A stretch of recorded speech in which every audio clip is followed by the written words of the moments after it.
the government should work for you. And that's when I said earlier, like, señora, úseme. Mi trabajo es ayudarla. Sabrosura pa' ti que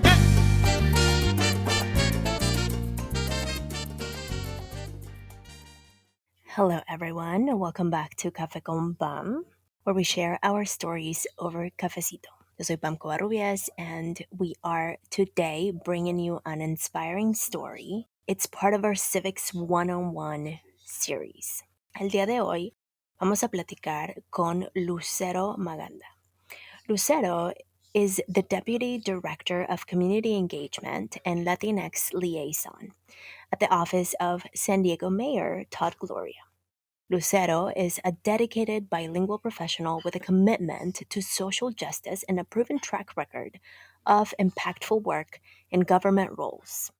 As a DACA recipient, she's experienced firsthand the challenges and adversities faced by our immigrant communities, especially undocumented and mixed status families. She's also spent many years advocating for immigrant rights and immigration reform, and she's worked on various civic engagement campaigns. And Lucero's journey in public service actually began with a strong desire to work within the system to drive tangible change, further impact, and create access for her community.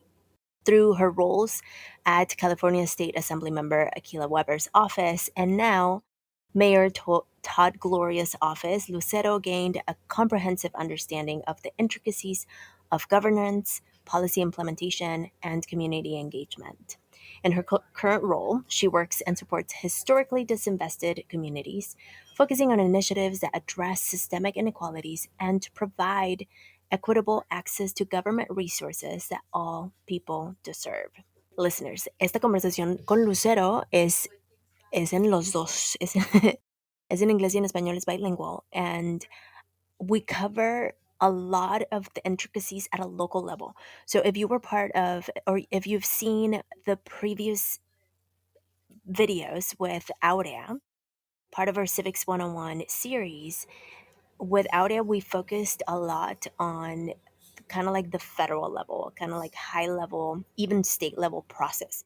Aquí con Lucero nos enfocamos más al nivel local. O sea, ¿qué puedes hacer a nivel de tu comunidad, de tu colonia, like outside of your door? And I think you'll enjoy it, how she breaks it down in ways that are attainable and even possible, because as confusing as the system is, which is by design, it's also part of our responsibility to take action and to make things work for us in the way that we want it to work for us. So I hope you enjoy this conversation con Lucero Maganda, and let me know what you think. Drop it in the comments, subscribe, rate, review. This is YouTube, but do all the things.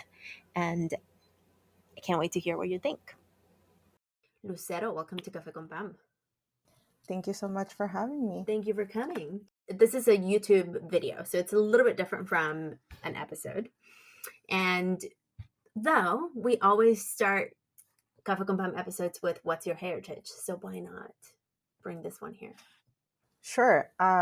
Soy mexicana, full mexicana. I don't identify as Chicana because I was born in Mexico. So I love to showcase that and always proud to lead with that. That's a huge part of my identity. When did you come? I migrated to the United States when I was 8 years old. Okay. So I've been a San Diegan for majority of my life, I would say. It's really, yeah, it's a huge part This is home. of who I am. Where did you move? Like, where did you go when you were not in San Diego? My family's from Guerrero, Mm-hmm. very up, very, very south, and coastal. So I'm from the coastal area, de la Costa Chica. If you know, from Guerrero, there's different areas. So when we first moved to the U.S., we settled in San Diego, specifically in like Southeast San Diego. So I grew up sort of in that area, and I've been pretty local since most of my life. just different parts of the city. How did you figure you wanted to be in politics? I wouldn't say it was a it was a choice. I didn't wake up one day and say I'm gonna go into politics, or specifically now I'm going to be sitting in one of the highest local elected offices when it comes to local politics. Yeah. It wasn't a choice. It wasn't something that it just made sense, and I think the trajectory was it wasn't clear cut and it wasn't Mm. straightforward, but it was just a natural progression. What was your first role that got you into it? Officially in the political space, I started at the state assembly after a special local election for the assembly, the 79th Assembly District. Um, so for that former assembly member, Dr. Shirley Weber, who was um, who was appointed to become Secretary of State, and so then that left a vacancy, led to a special election for her daughter, Dr. Akila Weber. So that was super exciting to join as the team was being formed. They specifically were looking for folks that had experience working in the community, knew San Diego, sort of knew the political landscape, and were it was during COVID time still, so it was an Mm. interesting time to join the state with everything that was going on, all the uncertainty. I mean, still there's a lot of uncertainty, but it was really interesting because that was my first official role joining the state, and it was not as difficult as I thought it would be. Kind of transitioning, it was a learning curve, but it was very exciting, honestly, to be able to sit in a role like that. What did you do before? I was doing administrative work for a nonprofit that helped youth that was being processed during the for the dependency court system. So that was more behind the scenes, providing assistance with the casework. It was very administrative, and Mm-hmm. again during COVID, because everything was shut down. The court the court appointments look very different, so that was Yeah. challenging, like how I did my job, how the attorneys did their job, and providing like that support to the youth that was being supported was interesting at the time. Now you're a DACA recipient, right? Yes, yes, I benefited from the program. So you better remember the program. So did you go like you having gone through that process, did that influence what you do now? How does that influence? I mean, I would argue that it does. So, better question, how does that influence what you do now? Yeah, I mean, it's definitely one of the main reasons why I'm so involved. And when I said earlier, like it's not really a choice, it's just like the natural progression Hmm. of having benefited from a program. The Deferred Action for Childhood Arrivals program, actually, the executive order was signed around the time when I was in my senior year of high school.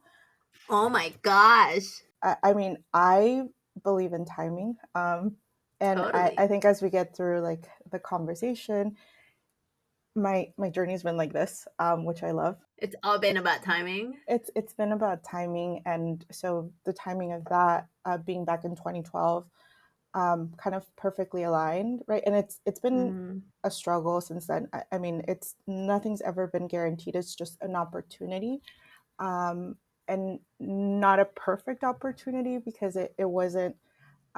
It's very limited, right? Mm. It's a work permit every 2 years. It's not guaranteed. There isn't a pathway. So from the very beginning, it has again not been a choice. But because I do benefit from something that wasn't handed to the community, it was a product of a lot of work and effort that came from community organizers. I mean, this was decades in the making. So I'm very aware of that. And like, again, it was just so natural that you want to be involved, you want to make a difference, and you kind of owe it in a way to give back, right? Like, even if it's not perfect, even if it's not what we would want, it's still, you want to contribute to getting to the place where things would be better for others. Totally. So, having benefited from it, I think we need to clarify, because there's a lot of misconceptions about the program Yes. and about like the various benefits that people who migrate into this country receive. So, one, you mentioned it's a 2-year work permit Yes. that you have to ask for for it to be reviewed, and then you get permission to it, like start over the 2 years again and again. So it's work. Mm-hmm. One, usually people don't receive like benefits from this. Like what it does is it gives you permission to work. Yes, correct. Mm-hmm. So it's, just to dismantle the freeloading misconception. Yeah, and it's so interesting. The misconceptions are always they're almost like you just have to laugh because they're so ridiculous. Yes, Um, Not just DACA, but any form of process, any time that you apply for anything, any sort of benefit with the federal government specifically, there is extensive background checks. There is what are called the biometrics. So mm-hmm. biometrics like your fingerprints, your like all of your information needs to be reviewed and cleared, and so there are very strict guidelines, and they are strict, right? Like that's a lot of what you're seeing now. And I know we'll probably jump a little bit back and forth, but that's a lot of what you're seeing now, that folks that what is like the right way to do things or the legal way to do things, right? You're seeing that there really isn't any considerations for folks that are in processes right now. And so Totally. yeah, the misconceptions are that it's not guaranteed every time that you apply for a renewal. It's a review of all of your information. You cannot have a criminal record, and there are like certain stipulations, or like with everything, but you cannot have a criminal record. You have to meet like very specific requirements, and should you not meet them when they're being reviewed, it is not guaranteed that you will be granted the authorization to work. And again, it's just a permit that allows you to it's you get a social security number, so you can say, hey employer, I have authorization to work in the United States. And so that doesn't guarantee me a job. That just gives me the opportunity to apply and be a candidate. So yeah, it is very strict. It is really difficult. But again, it is a benefit that I know most folks, not everybody qualifies. So to dismantle some of that misinformation is helpful. It's important because also, I mean, anyone in their with their frontal cortex developed understands and knows that anytime you apply for an employment, you fill out a form, an official form called an I-9 form. And this form asks you to prove that you are, quote, legally approved to get such employment. And that goes through a whole system of checks and Mm-hmm. balances to make sure that whatever you submitted is correct. Mm-hmm. And so, just for ignorant people that don't have like still are kind of working on their brain to develop, that needs to be clarified, I think. Yeah, for sure. And I mean, it's whenever you fill out any sort of application for any job, you have to fill out like Yes. those little, you have to provide, and you have to provide documentation too. I mean, you Yeah. can't, once you fill it out, you also have to, like, you get a physical work permit that has all of that information. And so every time you have to provide that.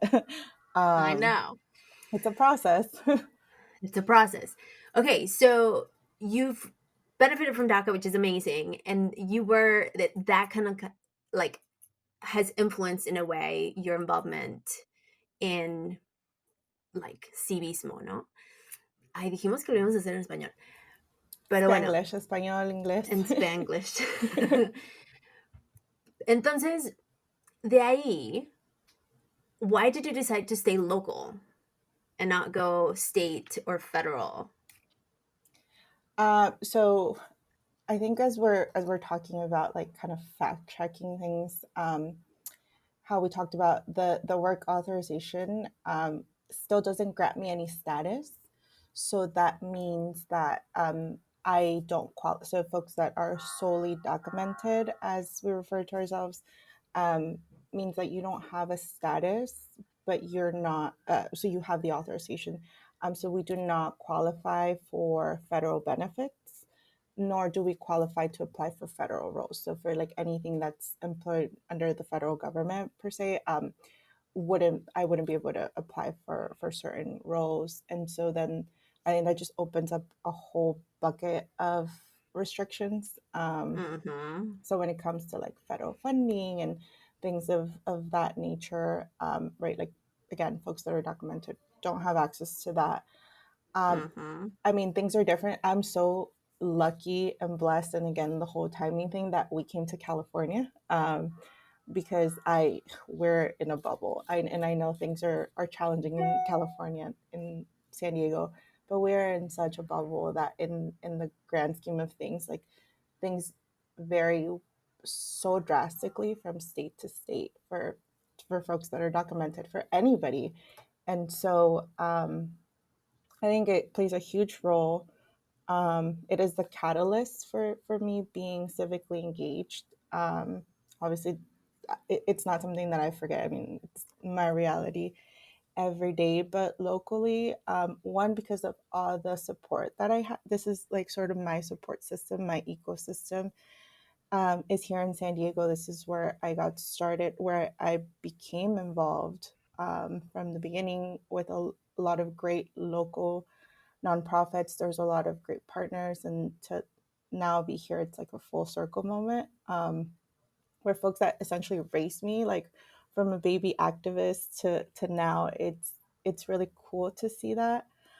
Um, and then also the extra layer is I come from a mixed status family, and so that's another layer of challenge that sort of doesn't limit, but it is like an extra consideration for where at least like when I was younger, like where I was moving, if I were Mm-hmm. to move, where I could go. And so it was a huge consideration for me from the very beginning about where I could go and how I could do things.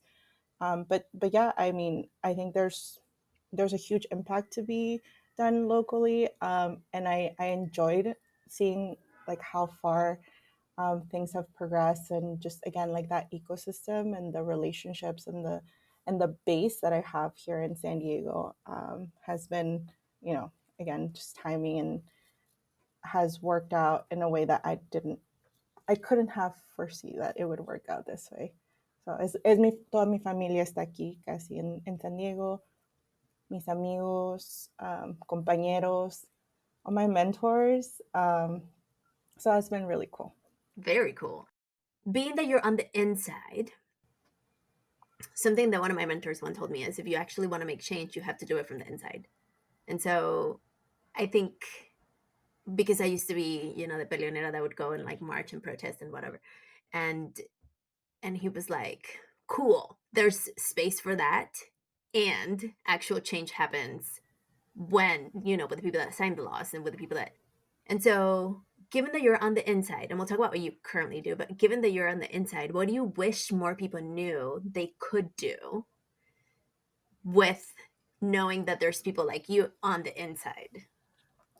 Yeah, I love that you bring that up because, like I said, started off as a baby. When you're a baby activist, when you're just like, oh my God, I Mm-hmm. turned 18 years old, like, I'm going to make a difference, right? And like, We're gonna vas go a las march. marchas, a las marchas. And don't get me wrong, like, I still do that very much because I like the way of saying, like, both two things can be true at once. So, Totally. sí, podemos ir a marchar, podemos ir a gritar, y también tenemos que hacer otras cosas. Gritar y marchar. I can walk up and down the street every day with my son and protest about everything. And what am I doing after that? that's the most important thing. And so being on this side, I would even go as far as to say that folks on the inside should have experience being out in the community in Mm. that space, because it gives you that, like, I do sometimes I would question myself, like the imposter syndrome, like what the heck am I doing here, or like how, right? Like I would look back and I'm like, man, like what am I ¿Cómo doing here llegué with aquí? all, como llegué, and like I'm going on 3.5 years now, and I'm like, wow, time flies. But I consider the advocacy experience, the coalition building, like las marchas, todo lo que aprendí de cómo movilizarnos como comunidad para lo que sea, todo eso es lo que me ayuda a mí a hacer mi trabajo aquí. I Mm. don't think that, like, everybody necessarily has that lens for whatever reason, right? Like everybody ends up wherever they need to be, but it is so important because, for example, being on the inside, there's a lot of I would say, what's the word to use it? A lot of sensitive topics, a lot of controversial things that come through just by being in government. And so on the inside, it is helpful to have that perspective. So when we're looking at policies, when we're looking to influence the conversation here internally, it helps me really level with saying like, hey, let me explain why this group or this particular community is impacted by this policy that maybe isn't something that would be super obvious, or it's just like, oh well, they're están gritando, they're sending us letters, right? It's like Mhm. really being able to understand that the why, and like understand that strategy and like how they're doing it. I will say though, something that kind of frustrates me at times, and how I want to kind of flip the script on, is like that you're doing that and then what else are you doing, because a lot of the times, like like personally, they'll be like, oh well, like the mayor's doing this or no están haciendo esto, and I'm like, okay, like you can yell at me, or you can, post. Social media is a huge one, right? Like Yeah. you can bash all you want, like that's great, and then what? Because Right. it's about being able to do both. Like yes, it's important to be critical, it's important to advocate for what we deserve, what we want, what is just, what is fair, and then how do we work with the people that are on the inside, and like especially for folks that like me, that are from the same communities, right? Like it's not always going to pan out the way that we want it, but if there isn't a partnership or a willingness to say like, hey, like can you help us, Mhm. can we work together, um it doesn't really do much good, right? And so it helps me being on the inside to have that leverage, like okay, we have a partnership, like there is a willingness to work on something. um Mhm. that's the one thing, it's like it's never going to be perfect, but we want to get as close to perfect, or as close to supporting what is going to benefit the most people, and that's always going to be an issue. So, as a deputy director of community engagement, Yeah. what's your day-to-day look like? Oh, that's so fun. There is no 2 days that are the same. No, I'm sure. For the most part, what it means is meetings. So, start of my Mm. days with meetings, internal and external. My ideal day would be being out in the field. So, doing like either a meeting with constituents or events, or, just truly understanding. Because again, I am from San Diego. So, I mean, I know the city inside and out. Mhm.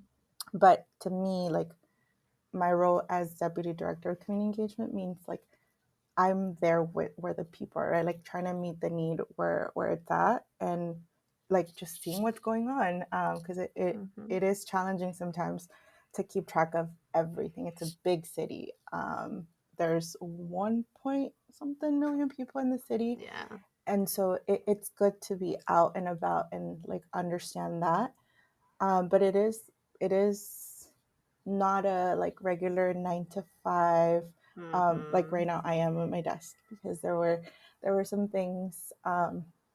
that happened before, but you know, I'm usually running in and out of the office, hopefully running in and out from place to place. But I would say my biggest role, or like what would define the job, is making sure that I have a pulse on what's going on with the community members, and being open and available for them as well, for communication from my boss, right? Like, 'cause the mayor needs, he needs to know, like, hey, what's going on with the people in San Isidro. I represent specifically like my binational little communities that are down there, and so they feel very, we're over here, nobody cares about us, nobody knows that we're San Diego.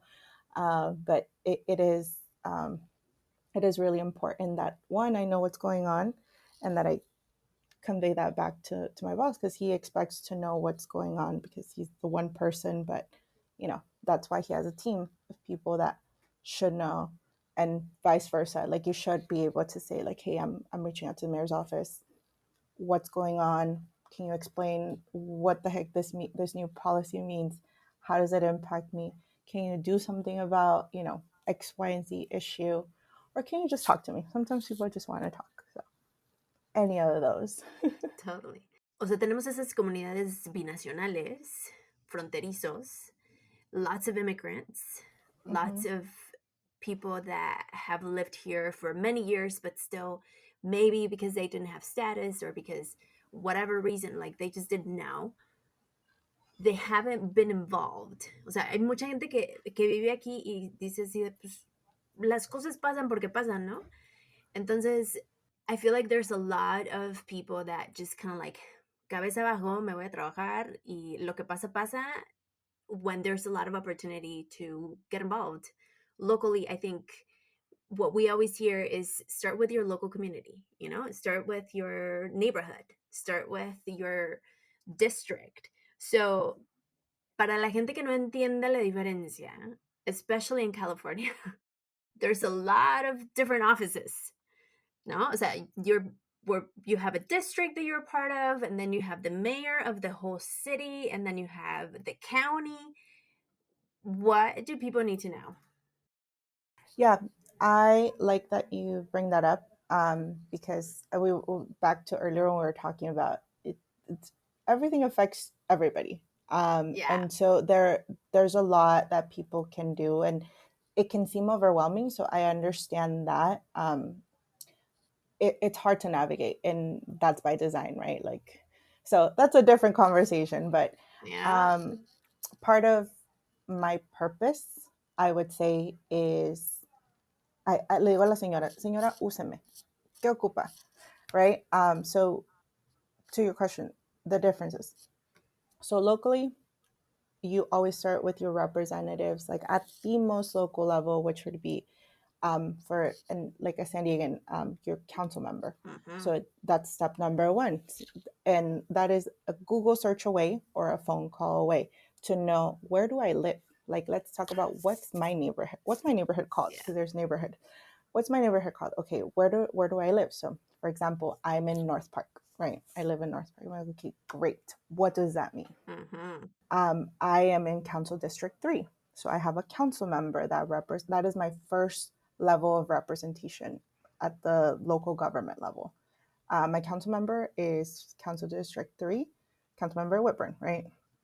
And so that's the first layer. And I should be able to contact my council member for everyday things that are in front of me. Hey, council member, my street light is broken. I have a concern about this park. I have a concern about, X, Y, and Z. The second level, so under the city, the second level is the mayor. So the city of San Diego is a strong form of mayor, which you'll hear that tossed around a lot, but still does not negate the fact that your first layer of representation is your elected council members. So one way to find who your representative is, you just Google your neighborhood or like your street, donde vives. We have this really cool tool in the city website that has a map, and it's interactive, and you can put a zip code, you can put a street name, and it'll bring you right into it, and it's color coded, so it's cute. Um, and it'll tell you who your what district you're in, and then who your representative is. And so first layer, second layer, mayor's office. Your mayor's your second representative, right, if you will, under the city local government. Again, another elected official, but the mayor oversees the entire city. And so I always encourage people to work and establish relationships with their closest representatives, which would be the council member, because they are representing a much smaller area. And so Yes. it's a lot easier to have like that access, because they are responsible for one area versus the entire city, right? We're responsible for every single person in the city. And so that's the first layer. So the city is basically all of the everyday things that are in front of you, like you think your roads, your parks, anything like public that is accessible to the public.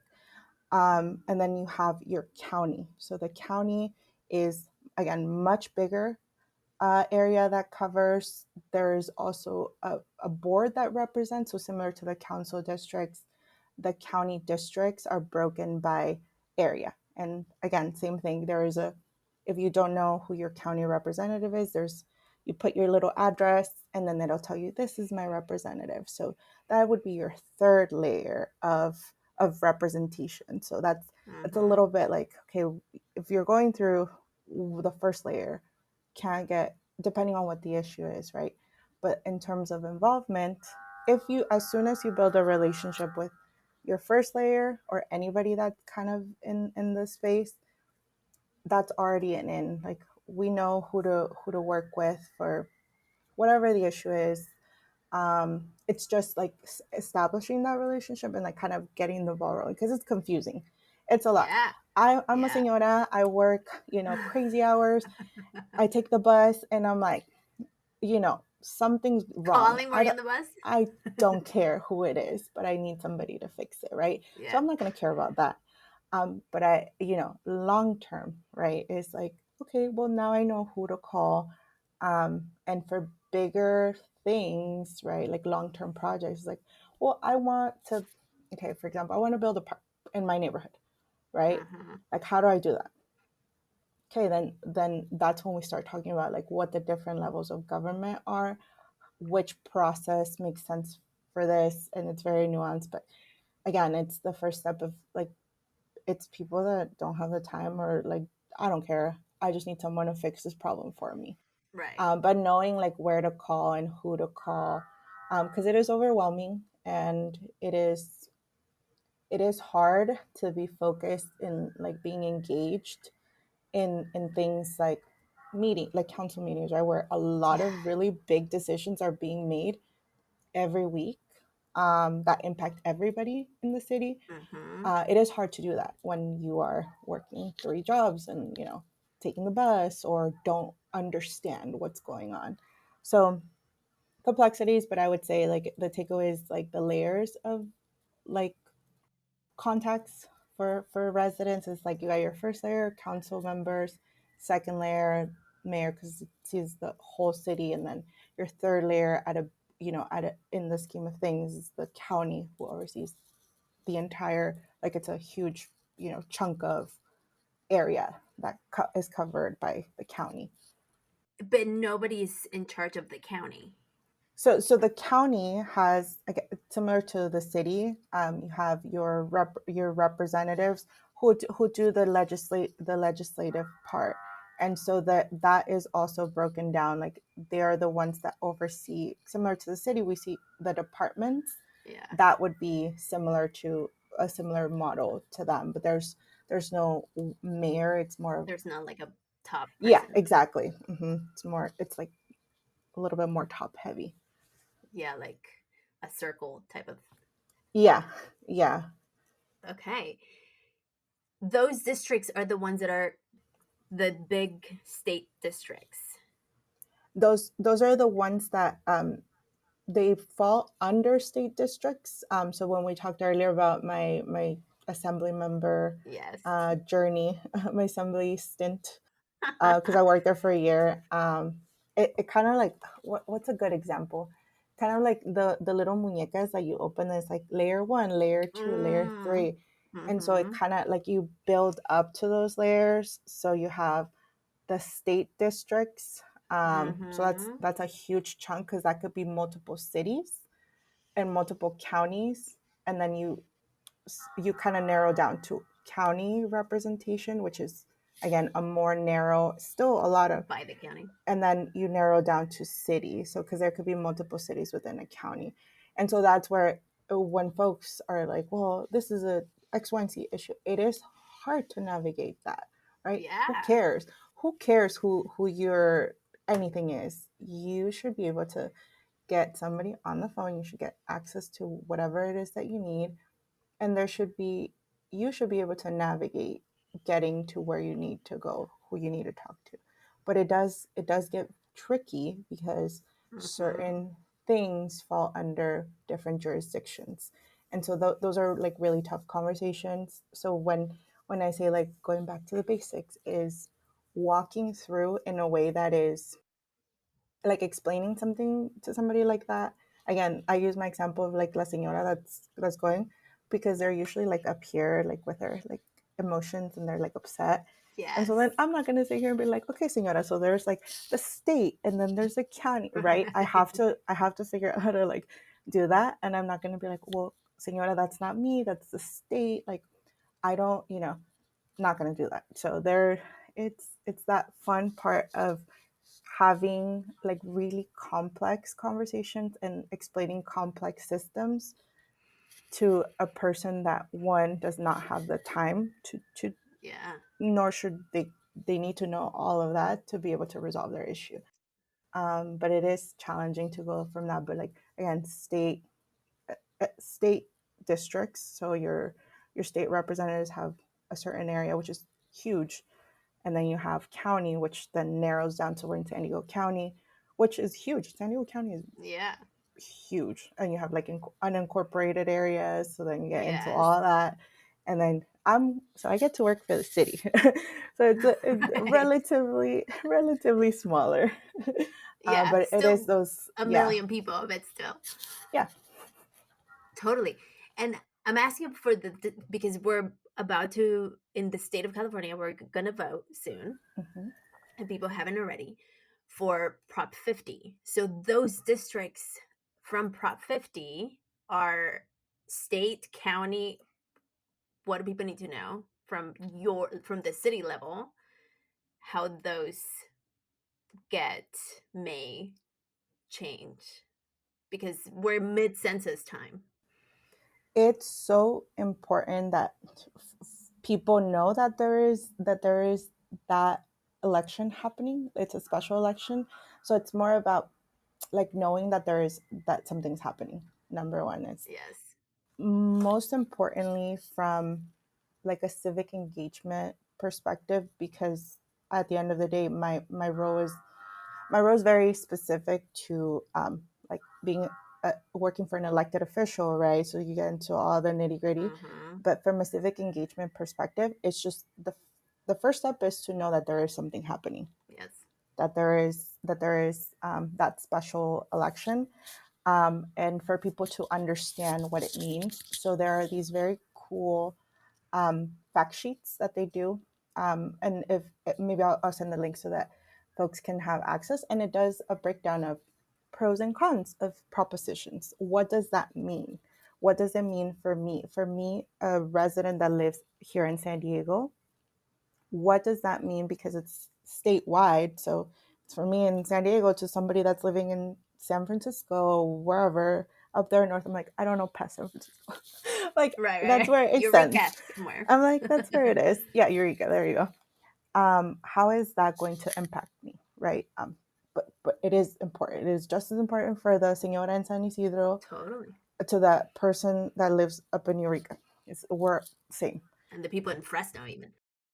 Different impacts, right? To whoever is representing you at the state level in California, like, that means different things for people in different areas. And so it's about knowing that something's happening. It's about knowing the facts, and so people can formulate their opinion about why they should support something or why they shouldn't support something. And so it's having access to information and also fact checking, right? In our circles, we like, especially with the younger generation, they use a lot of social media, and social media can be good and bad. Yes. It's don't believe the first thing that you see when you click. It's always like, okay, cool, that's great to know. Number one, knowing that there's something about. Number two, looking into it. And I keep going back to my senora, but she's not going to have time to research Totally. what it means. She's like, I'm just trying to pay my bills so I can pay my rent. And get those WhatsApp messages as And the forwards. WhatsApp, and then there's the WhatsApp messages, the chains that they're like, La señora se manda, and I'm like, señora, like, please, that is a lot that's like 50 people in a WhatsApp thread. I know. If you're gonna send information, which you should, information sharing from trusted sources, like those WhatsApp trusted WhatsApp circles, is, making sure that there's the dates are accurate, that you are sharing things that are, I would say, almost neutral, that stick to the facts, and that are that are accessible, so in español, because what the fuck is a ballot? Like, what? Get Prop 50, ¿qué significa eso? ¿Qué significa que mi representante va como que las líneas de no sé qué? So it's like accessible and digestible. And again, going back to the basics, that's why I like that we did the little exercise of, like, you start with a small pie, or like a small slice of the pie, and then you build up to what is this upcoming election is impacting, like, this huge pie.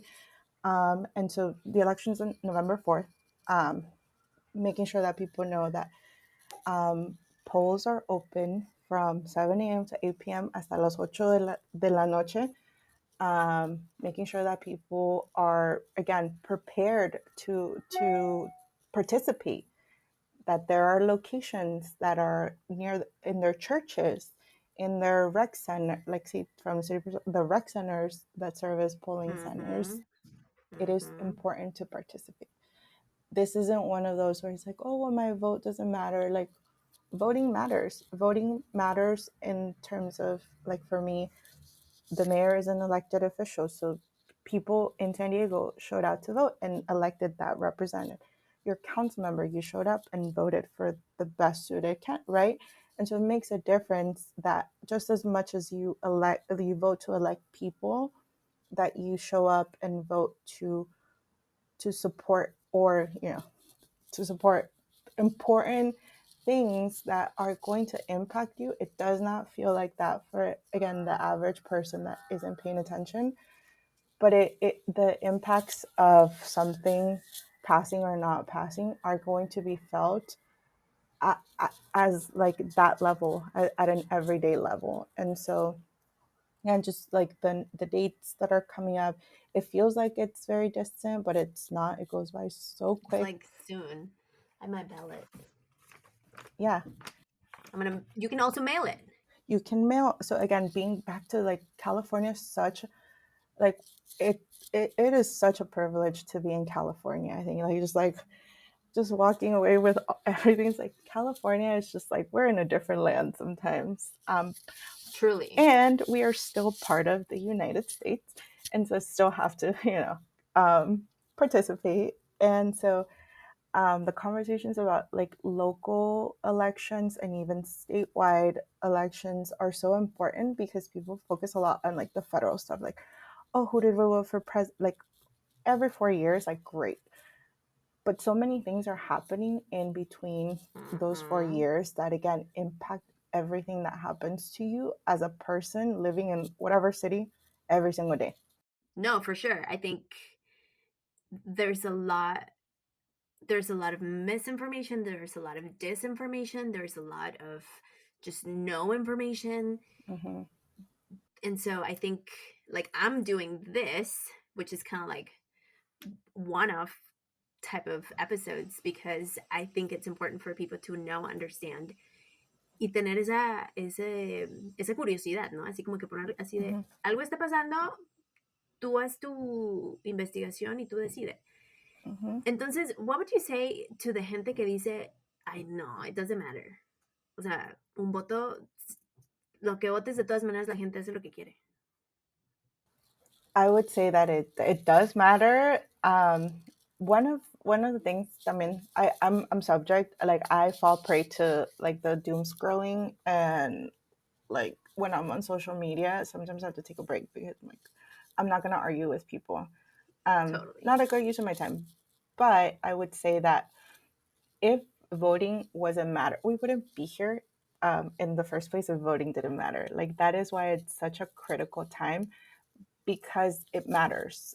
Because one, going back to like you elect your representatives, I've seen races where it's like maybe 1,000 votes made a difference either way, and it's so close that I go back and I'm like, did you? I ask people sometimes. I like guilt trip them because I'm like, I will not hear a complaint unless you tell me that you voted. You don't vote, okay? Um, but I've especially like at such a local level. So for example, at a city council race, where it's like a very small area that can vote, that is eligible to vote, and the the winning or losing is like by such a small margin that you can count how many people. It's like those 100 people that made a difference. So if those 100 people had decided to vote one differently or had even participated, that makes a difference. And so in a bigger scale, California's huge. I mean, we're a huge state. There's a lot of, I don't know the numbers. There's a lot of us. Yeah. And so you'll really get to see the impact of especially because I do feel as though people don't truly understand what it is, and I myself have seen a lot of misinformation being shared by like within my circles too, that I'm like, okay, how do I correct without, I'm not going to bash you, but be mindful that you have a platform and that you are a micro influencer, like even in your own circles. Totally. They're like, I know if I post something, like someone's gonna read it and someone's gonna be like, okay, well, Lucero shared this, so it must be true. I'm like, okay, well, don't. You should also fact check me because, you know. Totally. But I would say it does matter. It 1,000% matters. That if you ever get the chance to connect with the Secretary of State Shirley Weber, I don't know if you've ever had the pleasure of hearing her speak, but she's so Probably. inspirational, and Yeah. she talks about obviously like vote, how important voting is and what a privilege it is to be able to vote. She's like, every person has one vote. Like you could be a millionaire, you could, it doesn't matter who you are, you have the one vote. Yeah. And that's across the board. The Senora in San Isidro has the same vote as the Secretary of State. So it's like that level of like just putting that into perspective for people. Your vote is matters.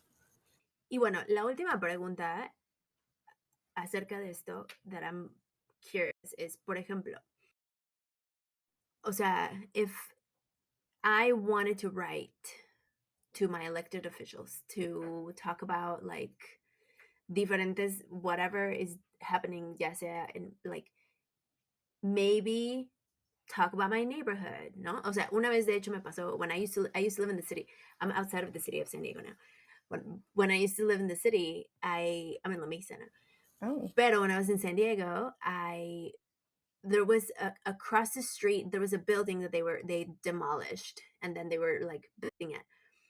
When they were building it, they were taking care of the sidewalks. Mm-hmm.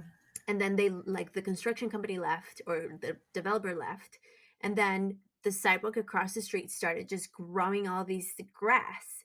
And I was like walking my dog and I'm like, wait, I can't. Like una vez me encontré una persona ahí dormida and I'm like, all these like super tall grass is like hiding people. I don't know if I'm gonna trip Mm-hmm. over someone. And Mm-hmm. so I sent a message to the city and Mm-hmm. I took pictures. Like there's a system that the city has where it's like, tell us what's happening. Like there's like, I don't remember exactly because it's been a few years, but there's like a specific site where you go to talk about the streets. And so I went and I took a picture and I was like, this grass needs to go because I just tripped over someone who was sleeping on the other side of where the grass is overgrown and it's just not safe. Let's do this. 2 days later, it was gone.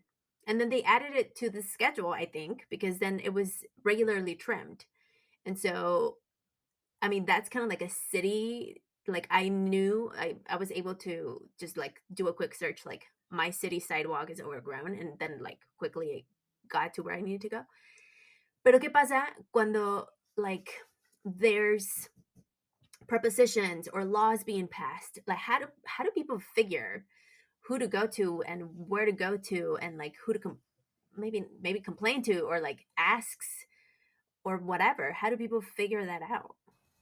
Yeah, that's a great question. And the awesome system that you mentioned earlier, we actually have an app where people Nice. can report like very specific issues, right? Like, for example, there's a pothole, take a picture. The picture, those are helpful because they geotag, so it tells you exactly where it is, and it helps with like the data tracking and all of that. So we have an application for that.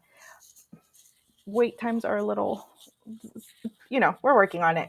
Totally. But there is that mechanism to report problems, right? Some folks don't have access to a phone, whatever. There's a phone number you can call, you can connect. Remember your layers of contact. Mm-hmm. Always start with your council member. They have representatives. So, like myself, I started off as a community rep. So it's my job to meet with constituents. It's like, okay, señora, what's your issue? Señora from San, I'm picking on a lady from San Isidro, but it's just because it's my most common. They don't know how to use the app. No quiero, no hablo inglés. Okay, yo hablo español. O Okay. no tienen internet. O sea, es algo tan fácil. Señora, si tiene teléfono, si puede con el WhatsApp, puede mandar un mensajito. But I digress. So it's my job to say, okay, señora, tiene un problema. I will submit it for you, so that we want to make sure that we're documenting the issues. So the first layer is your representative. Something really cool when we talked about neighborhoods earlier is whether you are moving to San Diego, if you're already in San Diego, there are what called the town councils. So neighbors forum like groups that meet once a month to talk about neighborhood issues. And typically they invite the representatives from elected officials to, one, we share information and say like, hey, here's what's happening, to your point earlier or your question earlier about like when things are coming before council, like really important things are being decided by the 9 council members that are representing each area. Mm-hmm. So you should know that that's coming. And so town councils are a really cool way to do that. The planning groups are also areas neighborhood specific. Again, those typically meet once a month. It's your neighbors, son personas que viven ahí en el neighborhood. Not everybody has a time to go. They're usually like en la tarde. Another great way for you to connect with your neighbors, and then also for you to connect, and because we tend to go to those meetings, so then oh, Nice. okay, el representante del council member vino y ya, pues ya lo conozco. And again, information sharing. So I always encourage people, like, pues vaya con sus vecinos, vayan, o formen su propio grupo, pero el primer paso siempre es tratar de agarrar información, whether it's like a community group. You Rec centers are also a really good resource because they have the community bulletin boards. So a lot of the meeting informations will be there. You can always ask any of our rec center folks that are there, like, hey, do you know whose council district this is? Do you know who I can call? And so there's always like a layer of connection, but I try to encourage people to go, vayan a hablar con sus vecinos. En el grupo, si alguien tiene el contacto en el grupo de WhatsApp, póngalo. Hey, I'm in Council District 3. La señora en San Isidro, she's in Council District 8, so this is my rep. And so the first layer is like making sure that you're, trying to participate, porque también I like to have it be like a partnership, that I want to share all these resources and give you information and ways that you can participate. But again, 1.4 million, I want to say it's like 1. three round up 1.4 million people, and not a lot of us, like on the other end. And so it does help for us to, like, you help me help you funnel it through. And yeah, so I encourage people to join those meetings, participate, and so that I love our city website. I think it's very user friendly. You will find information about everything, like all the departments. And then it also has this really cool feature where, again, the little map that I talked about, who your representative are. And then it has information about your council member, like their team, which again is really cool because if you don't have internet, you can always go to one of the rec centers or one of the libraries Or a library, yeah. or a library. They have folks there that can help you, but it's like a veces no preguntamos. So that is kind of, I'm like, okay, well, I don't know, you have an issue. Like nobody asked. So it's about like feeling empowered to reach out, because the government should work for you. And that's when I said earlier, like, señora, úseme. Mi trabajo es ayudarla. A mí, yo estoy aquí, mi tiempo es su tiempo. O sea, lo que usted necesita, tiene preguntas, no sé de qué es el problema hasta que usted me dice. Y si yo no entiendo el problema o no es parte de la ciudad, yo conozco a alguien en otro departamento, like when we talk about state, local, whatever.